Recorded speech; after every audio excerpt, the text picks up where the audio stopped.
Hello and welcome to Now in Zen. Today, we have Ben Spees, microtonal extraordinaire, ringleader of the Mercury Tree Circus. And he is with us to discuss a new invention, something that you should be very excited about. You no longer have to buy a microtonal guitar to visualize a fretboard playing. So, Ben, why don't you give us the lowdown on this new software? Okay, so yeah, Zentaur is basically, I like to call it a microtonal guitar playground. So it's basically a virtual microtonal guitar that runs in your browser. There's no install, there's no user registration. It's totally free, anyone can use it. And it supports almost any tuning. It supports the full range of EDOs, and I've actually just added support for some JI frettings and Bowl & Pierce as well. So basically, there's a whole lot of ideas behind why the app exists, but I think if I show it to you, that'll be a good introduction. So let me try and share my screen here. Fantastic. I'm requesting permission from the illustrious Stephen Weigel. Here we go. Okay, so I'm sharing the screen, and I'll make sure and share sound. So here we are. How long did it take you to code Zentaur? What was the inspiration for you? Before we actually get into the tool, I'd love to hear kind of the origin story. Yeah, well, I started when I was first getting into microtonal stuff. It was around 2016, and I just became just really obsessed. I ordered all these back copies of Xen Harmonicon, and I was just obsessively reading the Wikipedia. And as soon as I decided, I did some experimentation with keyboards and stuff, and I realized I just needed to get a guitar. And then you had to pick your tuning, and then you have to get your hands on the guitar, and it turned out to be such an incredibly long and laborious process. Why I originally wanted to create it? Well, first it was just to help myself understand the layout of a microtonally tuned guitar, and what chords might look like. Because it's interesting, a guitar is, I think, a much better ergonomically, it's a much better suited instrument than a keyboard for microtonal tuning. And the reason for that is it doesn't get any larger or smaller when you add extra notes, you just get new frets. So your octave looks the same, your fifth looks the same, more or less. So all you have to do is learn the fingerings in between and learn how to, manage only having 4 or 5 fingers when you have a much larger number of frets. So, long story short, I realized that, if you can lay this out on a fretboard on the screen, you could maybe figure out a lot of stuff ahead of time and waste less time on the actual guitar. So I started doing that then. I got into a lot of just picky issues with naming notes and stuff, and I decided it just got frustrating and I put it down. Some time ago, my wife was out of town for a couple of weeks, and I actually got into this other question, which is what would it sound like to lay 2 different harmonic series over each other?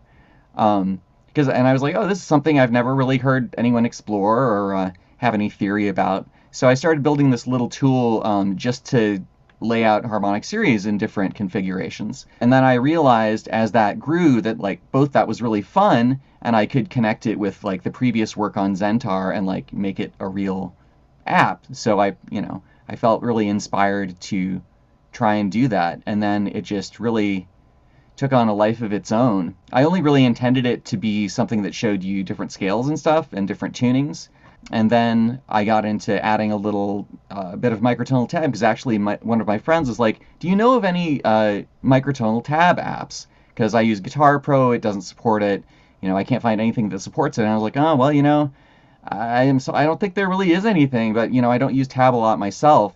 Right, I realized that there is a hole for something that could do that, and then with the big wave of attention that microtonality was getting all of a sudden, it just seemed like the perfect time to grind it out and make it happen. And I'm really happy that it's gotten as far as it has. So that's a very long-winded description of what is hopefully a pretty simple and straightforward app to use.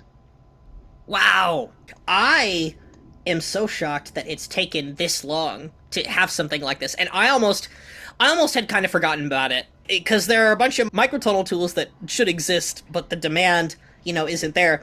So, in my mind, microtonal guitar tab systems with the right visuals that played back and gave the right notes was like something I had quietly given up on like 5 years ago. And then you came at me with this, and I was like, oh, that's right. That doesn't exist. And this is going to help so many people. Right. That's crazy. I could have used this in my video where I take my microtonal guitars and play all the C, A, G, E, D chords.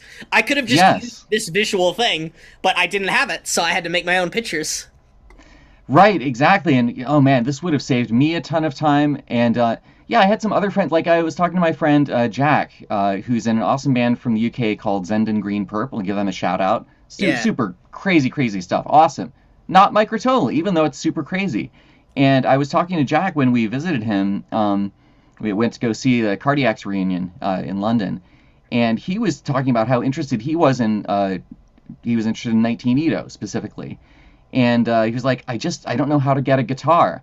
And I was like, yeah, it's really hard. I mean, like, there's a couple people who make them. Like, there's Ron Soar, there's John Jansen, there's some other guys who don't do it anymore. And I just remembered, like, how painful that whole process was. And I think a lot of people, there's just such barriers to entry with microtonality. And that's one of the biggest ones for guitars. It's just very hard. Very few people have the skills to do it themselves. And it's hard to find someone. When you do find someone, it takes forever because they're just backlogged and they're not doing it as a full-time job, etc. So, and what if you picked an Ito you think you like, you finally get the guitar and you realize it's not for you? Because that's what happened to me. We started out with 19 because it seemed like a very sensible choice. And then when I got it, just, we wrote a song with it, we played around with it a bunch, and I just wasn't feeling it, and I felt terrible about it. And I realized the tuning I really wanted was 17. So start the whole process over again, another 6 months before we could get a 17 Ito guitar and bass. And fortunately, that turned out to be the right call. But if I could have experimented with like some kind of simulator like this, I could have tried 20 other tunings, and maybe I would have settled on something else. We'll never know. But now, a whole library of microtonal guitars and, any open string tuning as well is available for you to experiment with. And my hope is that people will find the tuning they love and that they will get a physical instrument. Yeah, that would be incredible. That sentiment brings to mind Deja's Xen Harmonic wiki articles about, getting a microtonal guitar and having the feeling not be what you expect based on what you read about the theory and all of that kind of thing. Right. Yeah. I'm also highly curious, before we start playing in the app, why you didn't like 19. I'd love to know why. Well, I just want to be careful talking about it because, like, tuning is such an individual preference. Yeah. And especially, I just mentioned my friend who's writing in 19. I don't want to say anything bad about it. It's just my personal impression was that the in-tune notes were just not very exciting. They weren't different enough from 12. And then the out-of-tune notes, or let's say the more Xen harmonic notes and intervals, were just like really far out. It's like you're either all in or all out. A little bit like 24, in that like you're either on a 12 note or you're on the farthest you can get from 12. And that can be made to work. That's a style. But what I really like about 17 is that, and I've used this comparison before, is like more of a smooth continuum of Xen. The weirdness was more equitably spread out among the notes. And to me, that made it meld better and felt more natural to me. Yes, that's quite an apt description. And I really love the comment I got on one of my YouTube videos that reminds me of that, saying that, like, this music feels uniformly out of tune in a special way. And I feel like that's the ultimate, like, descriptor for what we're going for here. You could say the word Xen harmonic, but I think getting uniformly out of tune that's like equidistantly, so in certain ways is really what you're going for a lot of the time. Great. Well, thank you for sharing the origin story. Let's dive into the app here. You've got it pulled up, and it looks like you've got 22 EDO and F Super Pyth Lydiocaine. So why don't you explain that to us? So I just had it in some weird open tunings. It's normally, I just reset it to standard here. So I picked, I've tried to be really flexible with this app, but it reflects some opinions a little bit. I did make the default tuning 22. That's what I'm working in right now. And I just picked a scale that I think is super beautiful, which is, Super Pyth Lydiocaine scale. and it's just a super fifth major scale, but with the the sharpened fourth.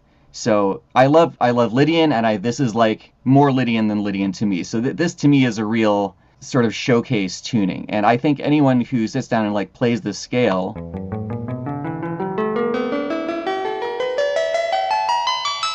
will hear immediately that it's very beautiful, and especially if you turn on the arpeggiator and make it sound a little bit more like music and turn up the tempo. Let me change this.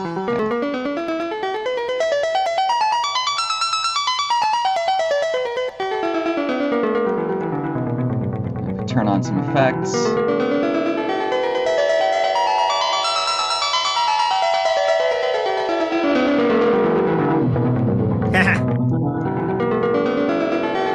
So, if you're wondering what a scale sounds like, that gives you a great quick idea of what it might sound like, and if that's something you're interested in investigating more. And another thing I've tried to do is like keep everything playing whenever possible when you're switching settings. So if I want to check out some other scale and see, here, I'm going to go to a good example, because I've been exploring 27, and I really love 27, and this scale Angine I think is really beautiful. But let's switch to a really different one. Maybe.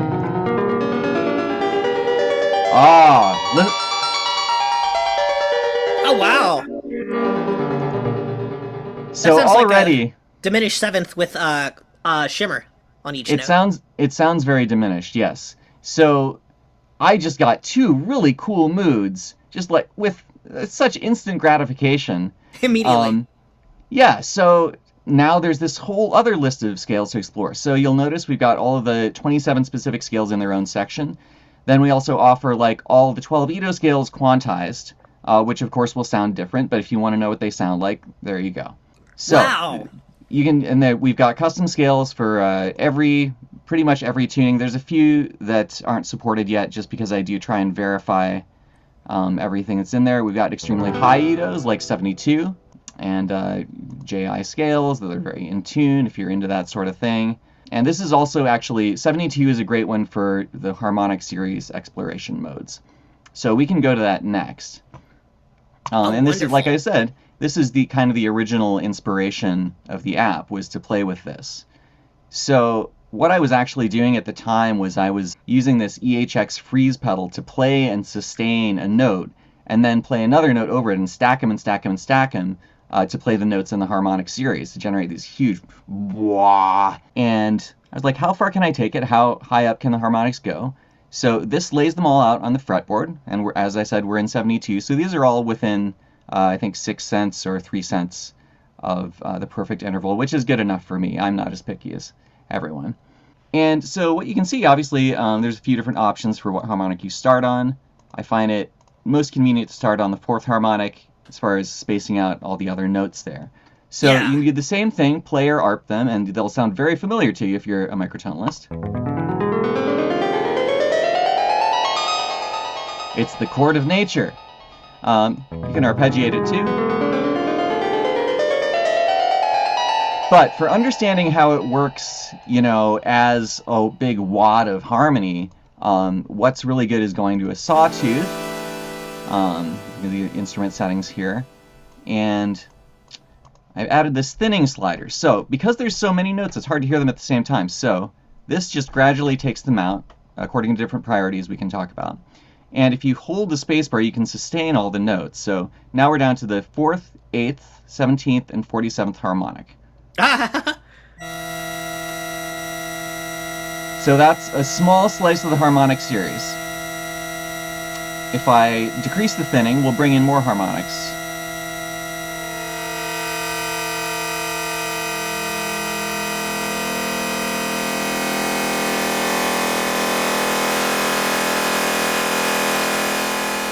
Until we get to the full thing. So that's a really fun way to look at these and like get different shades of meaning out of it. And like I was originally saying, I wanted to play with putting 2 harmonic series over each other. and what happens then. So here's another one. I've set this one to have a root of E and one of A. So a fourth apart, they're not going to share any intervals. So there are a few harmonics that map to the same value. Right. Not in this tuning because I'm in such a high tuning. But here's one. 12 and 9 map to the same step of 72 Ito when they're arranged this way. So the thinning slider will prioritize the notes that are shared. Oh, I see. And then you can see how this sounds as 2 series.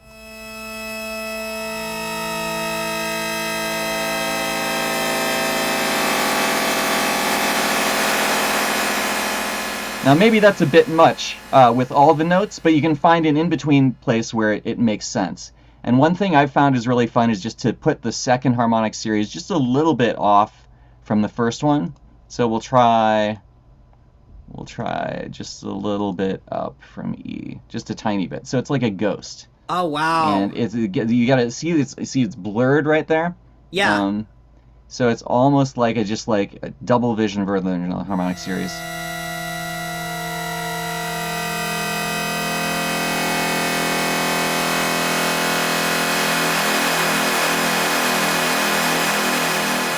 So I think this is really fertile ground to explore. I think it's really cool and fun, and I haven't seen stuff like this, so I think it's cool. I think it's cool to have people play with. And then there's basically the equivalent version of that for the subharmonic series, which is by far the least popular tab of the app, I've noticed. But subharmonics are things that exist, and people can argue about them, and you can calculate what they are, and and they work the same way. You can hold to sustain.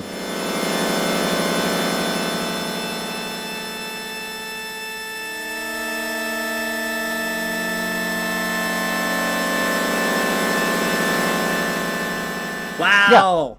On the harmonics tab, I'm really curious is there any built-in volume adjustment for the chords where like the higher notes sound quieter, or are they all at the same volume, and does the fact that the highly composite numbers in the harmonic series, like, there are a lot of those, right? So maybe that could contribute to the sense of balance. Because I feel like if you play all the harmonics at the same volume in these situations, a lot of times the high notes don't sound harmonic and they drown out the low ones. But in your app, it sounds like everything is really locked in, even with those higher harmonics. So I'm wondering if there's anything you've done there. Well, the only thing is there is a limiter at the end of the audio chain, and that's just necessary in general, but particularly with this many notes stacked on top of each other, you don't want them to clip or you're going to ruin the whole effect. So I think some of that is coming from just like they're being kind of brick-walled by the limiter. And, you know, it's prioritized naturally such that the higher harmonics are higher in the range. So that naturally helps them stick out, and it was designed to, you know, people don't always include the voicing aspect when they're talking about GI chords, but I feel it's very important. So, you know, everything is voiced according to its order in the harmonic series. Yeah, wonderful. Well, I think we're going to get some really interesting experiments with people playing with that. I also want to ask with the harmonics, specifically, I know you talked about how the notes are prioritized. Yes. Mathematically, could you give us a little bit of insight into that, if that's something you could explain in a relatively short amount of time? Sure. There's two very simple algorithms, and one just prioritizes the highest harmonics, harmonics that are not already doubled in some octave in the current list, and in the case of two harmonic series being available, then it prioritizes the notes that are in both. So those are sort of the basic, I call that most unique, and then there's another one you can choose in the settings called most harmonious, and that uses Paul Ehrlich's harmonic entropy values to prioritize the harmonics. So if you choose that, you will get values that equate to what his graph of what's considered the most consonant. Oh, yes, and so, okay, this is more precise than I expected. So really, when you're using that slider, it's hard to figure that out because there's a series of prioritizations, but it's not random. Right? Like, no, it's not random. Oh, okay. I Yes. kind of thought it was random a little bit ago, but the fact that it's not random, I think is, you know, that's something notable. So I'm storing Yeah, that for for sure. later. And more algorithms could be added. These were just two that made sense to me. There's, I mean, literally an infinite number of ways you could chop up the harmonic series. That's great. And of course, you're using 72 because it would get you the closest to JI. But now I see you've built some JI tools as well. Yes, I have, including the weird. These are not fully tested yet. Let's just say that's in progress and coming soon. All the JI tunings are just implemented as like subsets of 1200 Edo. And then we just hide the stuff that says 1200 Edo and make it look like it's JI. Right. If anyone okay. is upset that it's further than 0.5 cents away from something, then I don't know what to tell you. Go take lessons with Zia. Yes, go analyze Johnny Reinhardt's recorder playing. Yes. What can you do in the EDOs to create your own song? I see a compose tab. Ah, yes. So this is where things really get powerful and fun. So I'm going to create a new song here, and let me just, I do have some problems with the tuning resetting, so I'm going to go back to standard. And so this is very straightforward. Well, let me show you the chord mode. Let's go to 22 because I know that very well. And I'm going to switch to chord mode. And this is, the original idea was to be able to have sort of a chord book. So if you want to draw notes on the fretboard, I've just drawn root, fifth, and octave, and then I'll add a third to that, which is a minor third. Let's make it a major third. So now this tells me I've got a C major chord, and if I want to save this as a pattern, here I have it down there, and I can just collect a list of chords that are interesting to me. Maybe I'll clear these notes, and I'll draw some other chord. Let's see, I'm going to select root here. There, that's a little bug I'll fix. And let's make this one minor or major seventh chord. It's a major third. So it's analyzed it as an E major 7 chord, and I've got these two different chords. So these are automatically saved as patterns that have a shortcut. If you hit the number keys, and I have this checked, oops. So I can hit the number keys and it'll trigger each of these chords, which you can use to make a little song or just like hear how a chord progression would sound. And you've got these little diagrams that are convenient. So this is what I originally made, and then there's a much, much more powerful version of this called melody mode. And I'll make a new mode, or a new song to show this. So this is a staff, which is microtonal guitar tab, and it's in 22. So I can just start making notes here. I'll just make some random notes. Actually, let me show you a cooler way of doing this. I'll just delete these. Yeah. And I'll make a new song in a second.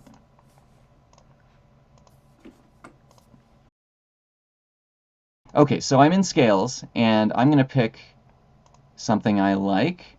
Let's pick Porcupine Minor.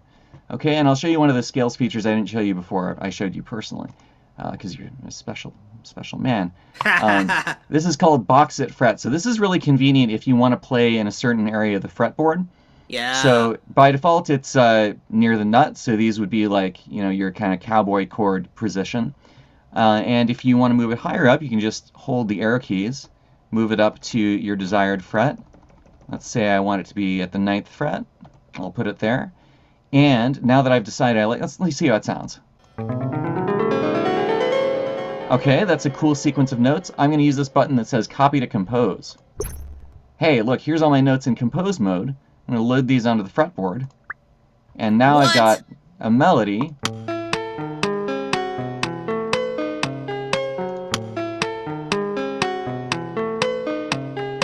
So that's the order they loaded in, but maybe I don't, maybe I want to make some changes here. I'll just do some bulk edits here. Let's just shuffle these notes and put them in a different order. I'll just shuffle them a few times. And let me turn up the tempo a little bit, and let's see how that sounds. Okay, so I've got a little sequence here. I could have composed this using my brain, but for demo purposes, we'll just take some of these notes. So this is the beginning of a song. Patterns are basically self-contained units of a song. They can be any length, and they have different parameters, like they can repeat some number of times, They can have different instrument settings, they can have different colors, and they can have other patterns hooked up to play at the same time.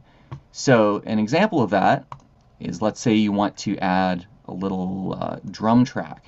So I'll go select a drum instrument for this pattern, and I've got a little drum editor here, and I will just make a super simple drum pattern. Oh, sweet. I didn't know you could make a drum pattern. Yes, there's many hidden things, and hopefully after watching this video, people will realize that. Yes! Let me see. Okay, so I'm going to turn up my tempo again here. Make sure that applied. Okay, there's some tempo buggery here. Don't say buggery. Okay, so I've now created this drum loop, which is the world's simplest drum loop. Now let's make it slightly less simple by adding a tiny bit of syncopation. Oh my god, it's prog now. Okay, here's our simple drum loop. Okay, now I want to play that behind this melody. Okay, so I'm going to set BG... actually, there's a couple ways to do this. You could set the BG loop, or the new method is just to drag the patterns on top of each other. Ah. Here we go. Okay, so now that I've stacked these, I can play them back and they'll be locked together.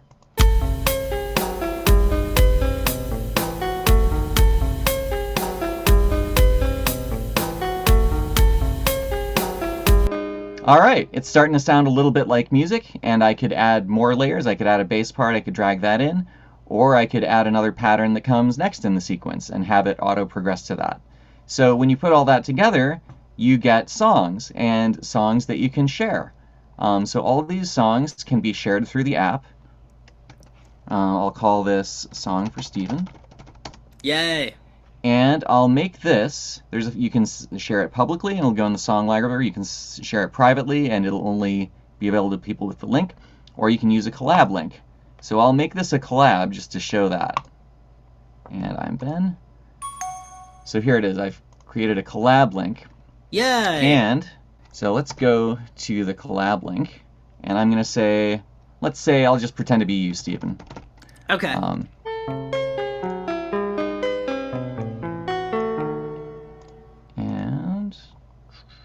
Okay, I think the stat got messed up when I shared it. So, app's still in development. But you can see here, we both have this on our different browser windows. And if I were to add a new note here, you see it there, and then you will see it momentarily pop in over here. So, if you want to work on something remotely with someone, this is an easy way. I like to call it like Google Docs for microtonal guitar tab. Yeah. And you can also send comments to each other. And they should show up on the other side. That's incredible. And yeah, that would be great. Yeah, there we go. So obviously you could be IMing in Discord or something as well. But this gives you the basic features you'd need to, say, work on a song with someone or work on a transcription with someone. And one of the applications for this was with you, Steven. You were working on transcribing some stuff. And if you wanted to, say, share it with the person you were transcribing it for, they could review it and give you notes. And then you could finish the final version, and then you could share it publicly. And once you share it publicly, it appears in the song library. So here I've got various things that have been shared with me, and I have public things. So we have Liz here, who's a friend who's been doing a lot of songs in the app and helping me debug stuff. She's got some of her really awesome compositions here. And I'll just play back one of them, because she's really great at using all the features of Zentaur. She's using like the measure markers, the repeats. So let's play a little bit of this, because it's fun.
So you should listen to the whole song because it's great. But that's a great example of what someone's created with these tools, and it's really thrilling for me to see that. And then, of course, you have made these transcriptions. We've got some Angine transcriptions in progress, and the Easley Blackwood piece, a little bit of this piece that we will be completing later. But we'll play this thing that you transcribed, Stephen. Yeah. Here we go.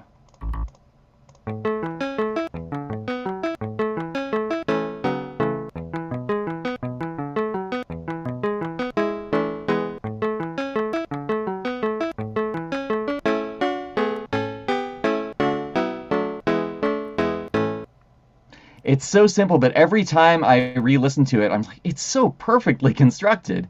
I mean, I'm just becoming a bigger and bigger fan of Blackwood every time I re-listen to his stuff. So my hope is that eventually we'll have lots of transcriptions of microtonal guitar pieces so that people who are interested in microtonal guitar can not only get an idea for how it's laid out, but have some material that they can learn. By the way, you can turn down the tempo anywhere down to half. So if you were trying to learn and play along, you can do that, and you can have a click.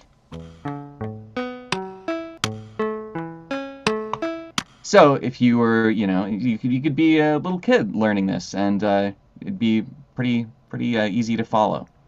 Yeah, such an insane tool. When I was making my songs, the way I did it was in melody mode. I would just enter notes one at a time and then choose the frets by hand on the fretboard. And I think that's how I think of microtonal tab a lot of the time, unless I am drawing from a scale.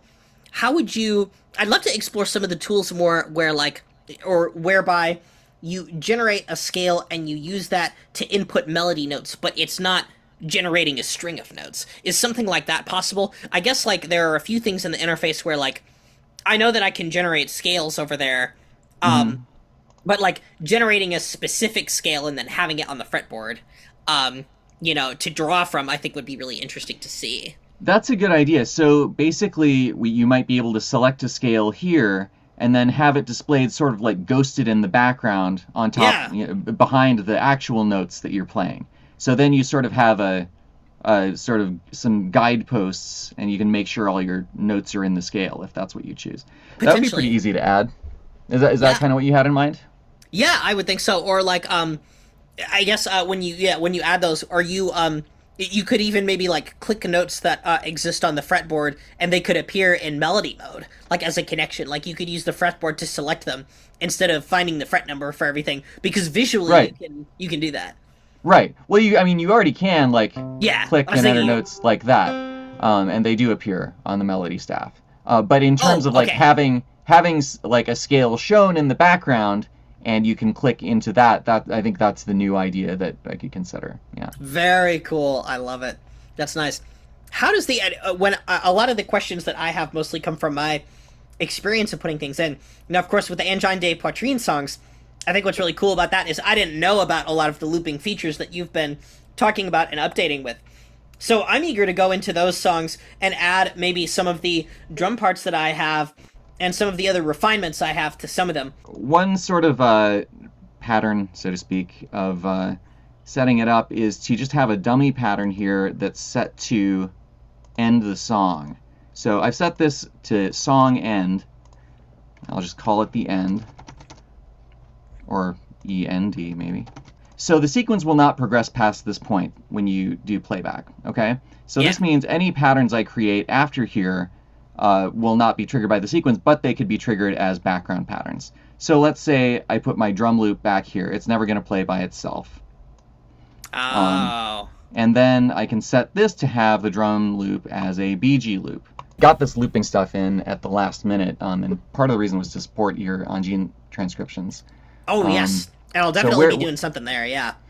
Basically, I'll just say that you have the tools you need in order to set up any song that uses a loop pedal. You just put the loop in a pattern, and you have the other patterns reference it. You can sequence all the drum parts if you want. You just have to make patterns for them and hook them up. And so what this ended up being is I wanted to make it powerful enough to tab out all the songs for my 4-piece band, because the new version of Mercury Tree has 2 guitars, bass, and drums. So you can Ooh. stack 4 patterns at once, which is just what we need for that. And side benefit, we can use the collab to share stuff that's in progress. We can each tab out our parts and then study them even if we don't have a guitar. So, I mean, I really think this could be, every new microtonal rock band could be composing their songs this way, or, just maybe making little demos for each other this way. Because I don't think there's anything else that, does all this and wraps it into one. Yeah, absolutely. This is super powerful.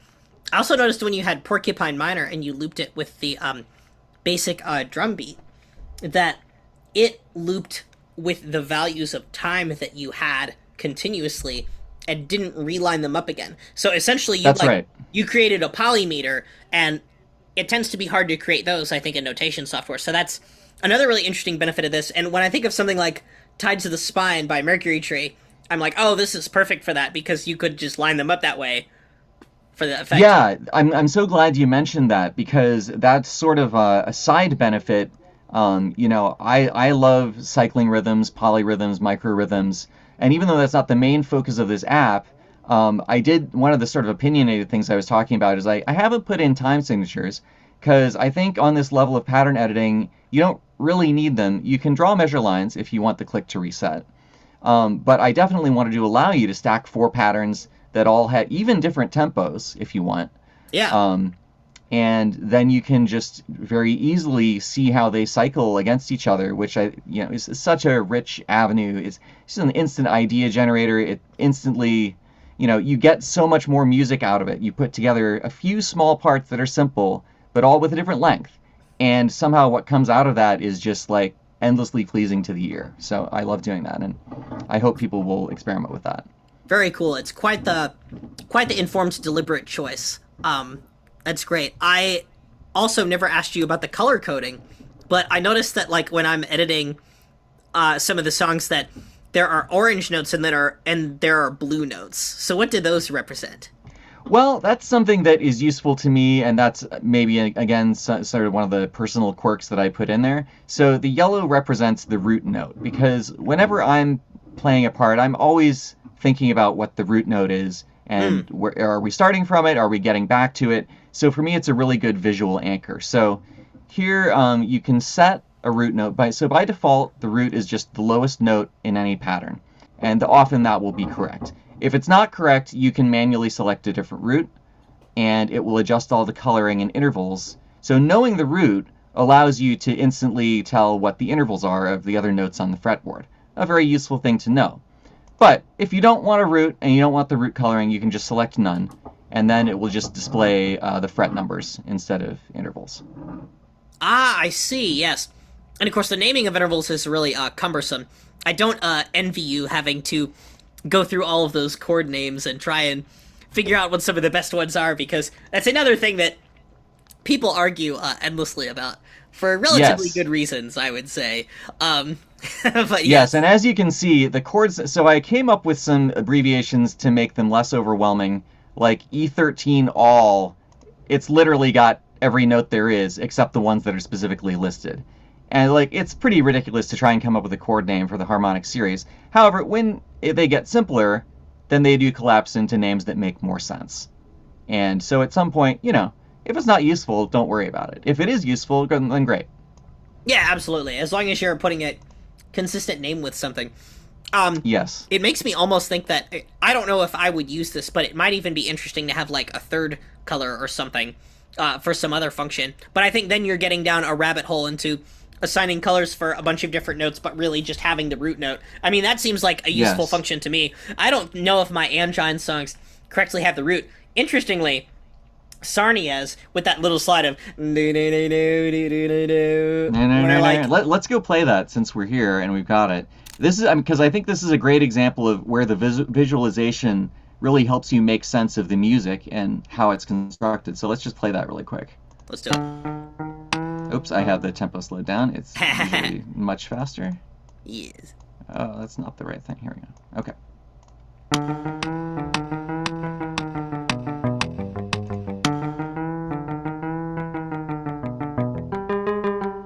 Very short little selection, but obviously so much character in this. And if you want to make something that sounds like it, I mean, Just look at the fretboard. You can see how they made it.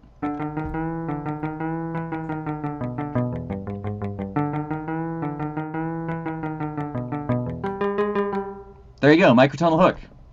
Yeah, that is fantastic. And I did not put in any kind of automated route, but the software figured out that correctly it was do do do do like that E note, even though I didn't mark it at all. And I wonder if that's because E is the open string, because you said usually the root is first, but Sarniezz is an interesting example in that the root isn't first, unlike microtonal. First in pitch order from lowest to highest. So all the notes that are in a pattern are it sees this is 6, fret 6 is the lowest note, so therefore it defines that as the root. Again, that's the default behavior, and you can override it. But I just find that's a good reference point.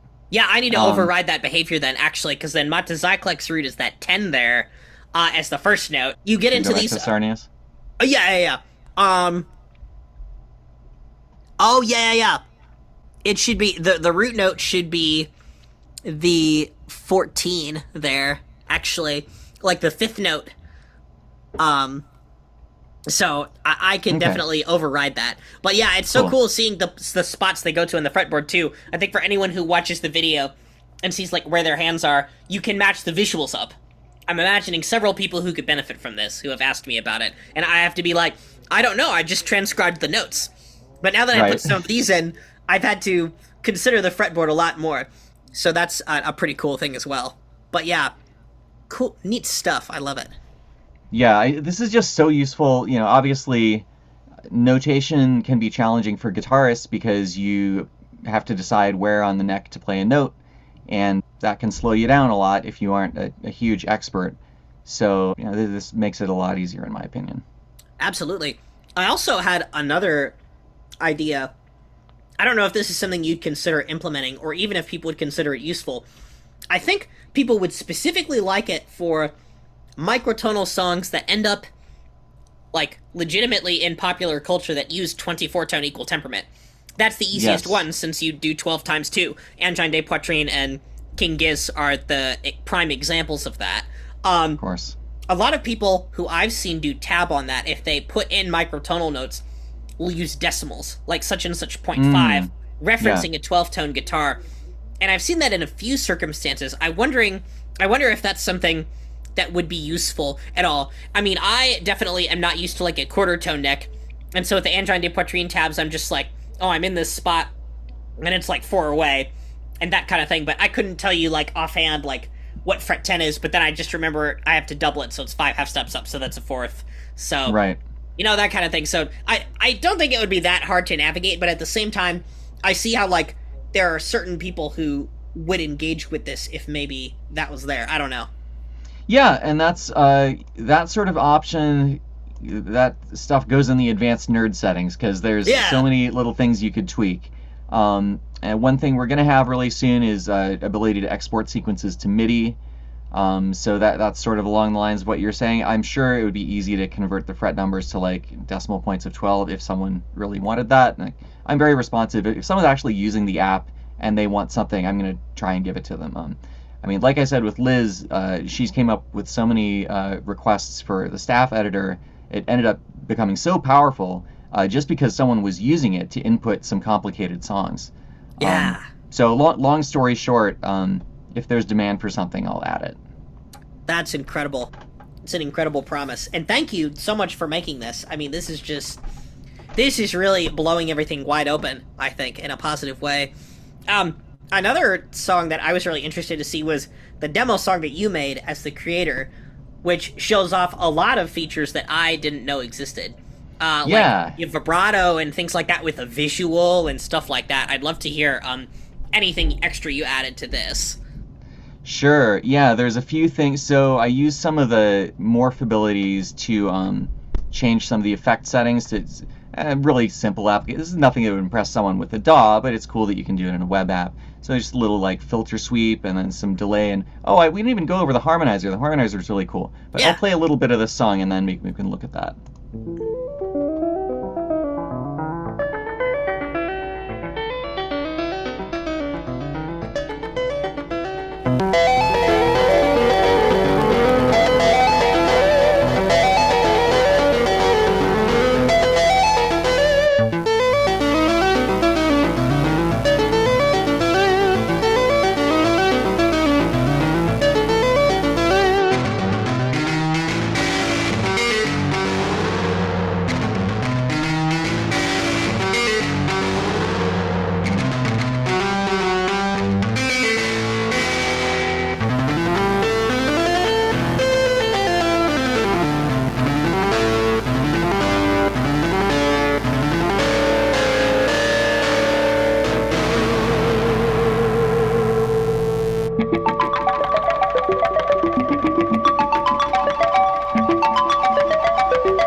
there's a little outro, but I can stop it there.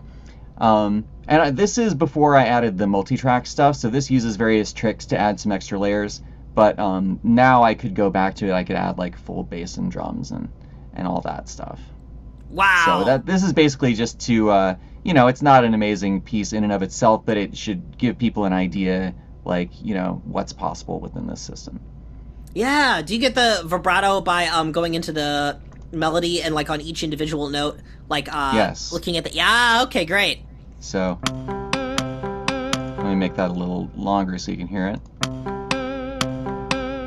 And the fact that it shakes on the fretboard was just... I thought that was funny. That's especially so cool. when you vibrato like a whole chord. Like anyone could really wiggle all four fingers. But it's fun to see, I think. Yeah. No, I think it's a great visual. I think it makes you realize, oh wow, there's a lot of consideration put into this. Just because, like, the effort it takes to animate that. I mean, I don't know if it actually takes a lot of effort, but you see that and you're like, oh, there's features I don't know about. Yeah, yeah. And I mentioned a second ago the harmonizer. Let's play with this. Let me make a few more notes here. I'll just draw some notes. Hopefully they'll sound good. Let's see how they sound. Okay, let me try. I'll make these faster. Okay, let's make that longer. And I think that needs to be, I think we need a little bit of a rest here. Let's see if I add up my note values correctly. Let's forget about that. Let's just, yeah. Okay, so let's pick an interval. And let's pick a major third, which in 22 should be very harmonious. Oh, you have all the intervals in the sense. Yeah, Hooray. It draws little pictures of where the ghosted harmonizer notes would be. Of course, you're not playing them with your fingers, you're playing them electronically. But the really powerful thing about this, I haven't seen anywhere else, is, like on... Everyone's played with, like, the digital harmonizers, and you always have to pick a scale. And something like, maybe they only give you a major scale. And they're like, right. Okay, you can have a note and a major scale. And if you want a minor scale, well, you just use the relative major, or the relative minor of that major right. key. And if you want another type of scale, well, fuck you. You don't get it. And if you want a microtonal scale, well, what? You twice. Exactly, exactly. So we've got this little checkbox within. So what this will do, it will only harmonize. So it works a little bit in scale mode. It will only harmonize with notes that are in the scale. In compose mode, it will harmonize with notes that are in the pattern. So basically it considers the notes of the pattern to be a scale. So I've drawn these notes. I can set it to harmonize it with a major third, and it will quantize that major third to whatever the closest note is in the scale, which basically makes it much easier to get a harmonious result. So if I play that with the harmonizer, here's how it sounds.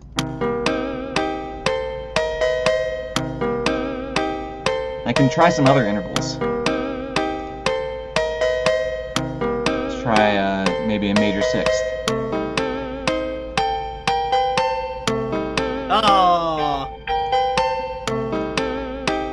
Is it perfect fourth? That's up. That always works great.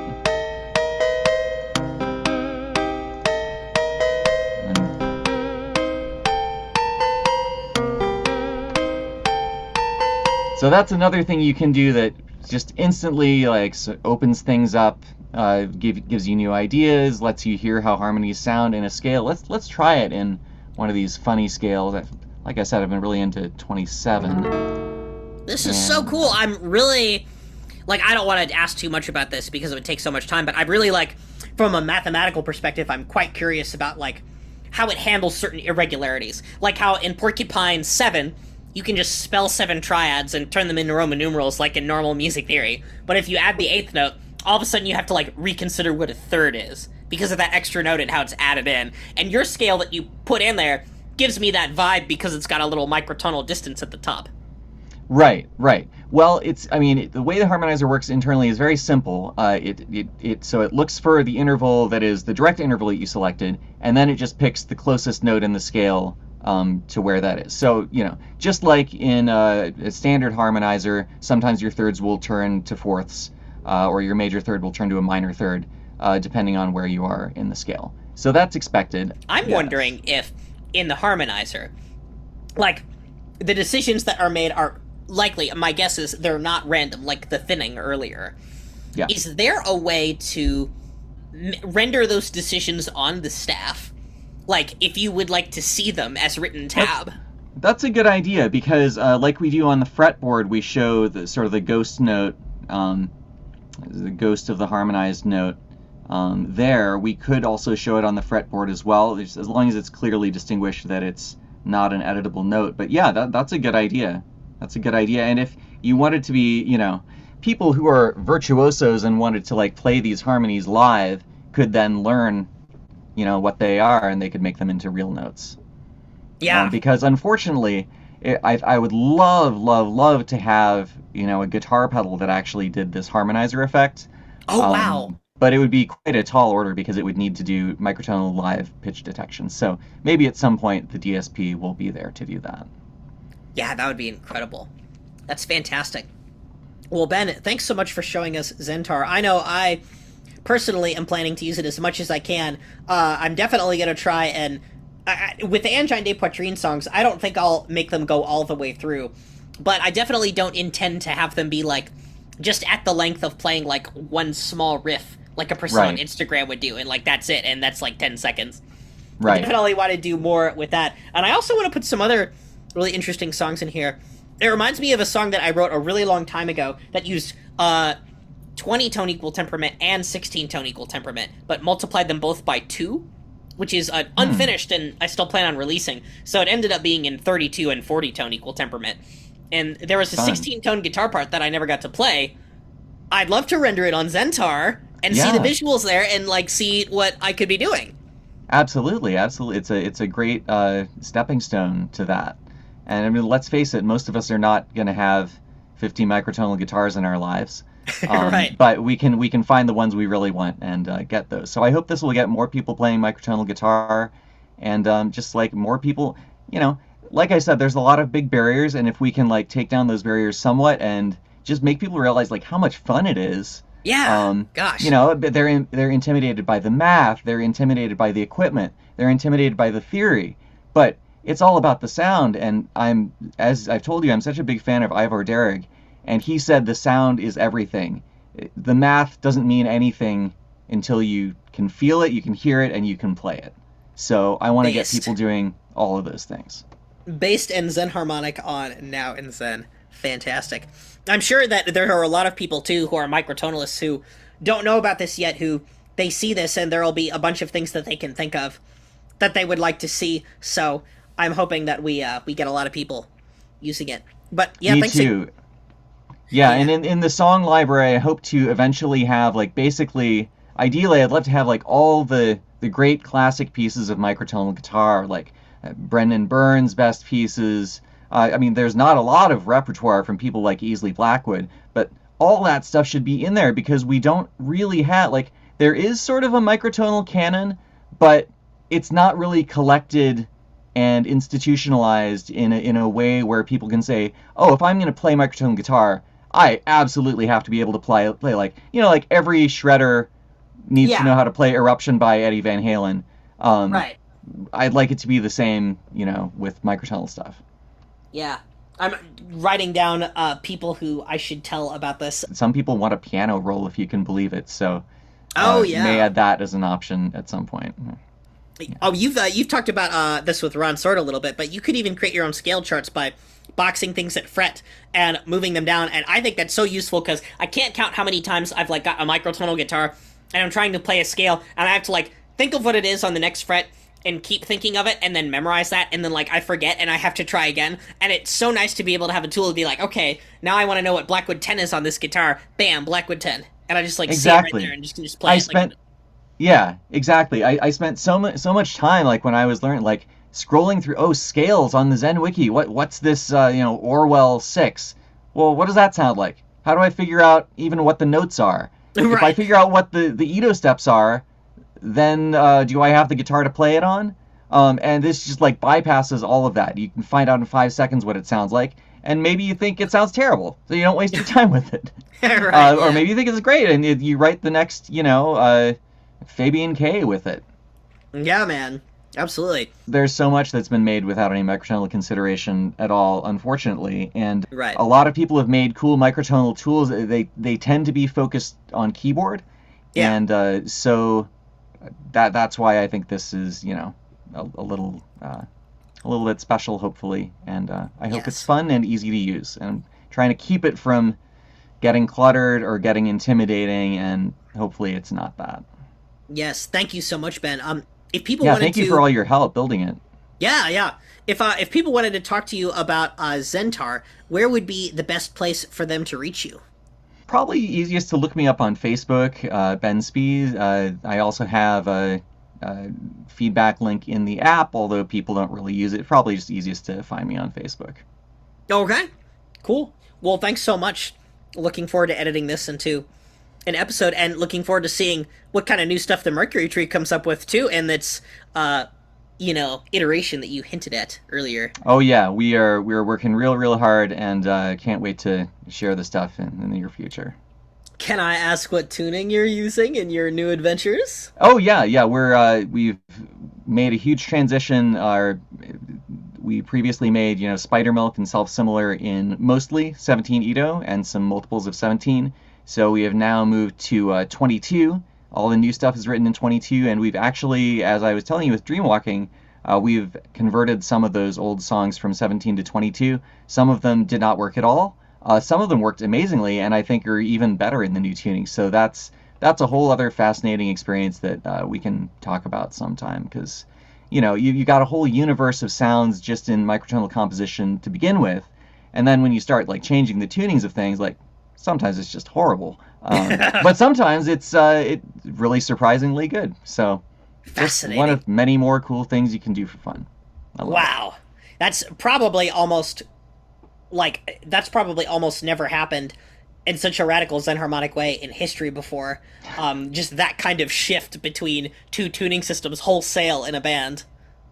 Yeah, well, I mean, I love 17. I'm a huge 17 stan, and but we did 2 whole albums, and I want to try something else. I've always loved Brendan Burns' work in 22, but I feel like there's a lot of more sounds still to be squeezed out of it, and I've definitely found that to be true. And after not having a really pretty major third, it's really nice to have one now, and I've definitely been abusing that capability. Wonderful. Okay, great. Well, thanks, Ben. I think that's about all the time that I've got, so I'll put this audio on my computer and edit it, and I'll see you later. All right, thank you so much, Steven. It's been a blast. Yes, always great talking to you. All right, take care. All right, bye-bye. Thank you so much for listening to Now in Zen. You can access Zentaur on your online browser by visiting Zentaur.net. Check out the community tab of existing songs and create your own. Now, you too can access a microtonal guitar playground with working tab and real playback. April showers bring May flowers, but April weather, rain and sunshine all together. More like April XEN-ther. April brings us 2 episodes. This episode, Zentaur, and the previous one, XENPILLED. You can find Now in Zen episodes wherever you listen to podcasts. If you're so inclined, you can leave us a review on iTunes and spread the word.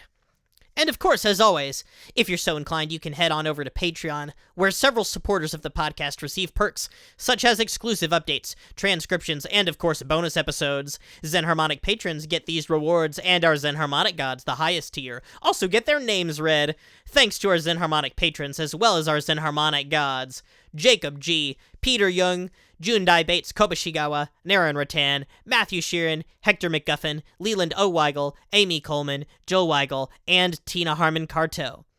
In May, you can catch us talking about some experimental music. Cheers, and catch you next time on Now in Zen.